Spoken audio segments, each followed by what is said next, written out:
మా నీహారిక నిర్మించిన కమిటీ కుర్రోడు చిత్రం ఆగస్టు 9న రిలీజ్ అవబోతుంది. ఆ సినిమాని మీ అందరికంటే నేను ముందే చూడటం జరిగింది. చాలా బాగుందనిపించింది. Very impressive.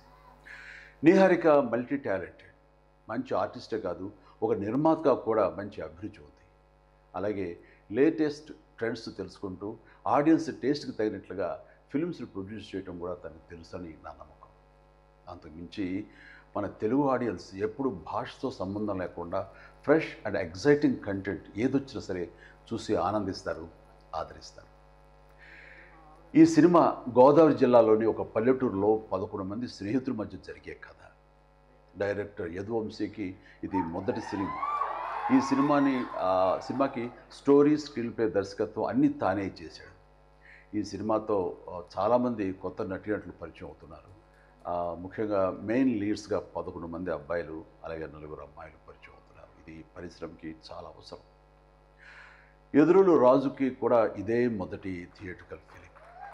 ఇప్పటికే రిలీజ్ అయిన ఈ చిత్రం విజువల్స్కి మంచి పేరు వచ్చింది, బాగా ఆదరించారు. అనుదీప్ దేవ్ మ్యూజిక్ డైరెక్టర్గా అద్భుత విజయం సాధించిన హనుమాన్ చిత్రంలో 2 పాటలు చేశాడని తెలిసింది. ఇప్పుడు ఈ కమిటీ కుర్రోడు చిత్రానికి మొత్తం 11 సాంగ్స్ అందించాడు. అన్నీ చాలా బాగా వచ్చినాయి. ఈ చిత్రం ప్రేక్షకుల్ని అలరిస్తుందని భావిస్తున్నాను. వీళ్ళందరి కృషికి, టాలెంట్కి తగ్గ గుర్తింపుని, రివార్డ్స్ని ఈ సినిమా అందిస్తుందని ఆశిస్తూ కమిటీ కుర్రోళ్ళ టీం అందరికీ ప్రత్యేకించి మా నేహార్కు all the very best. God bless you.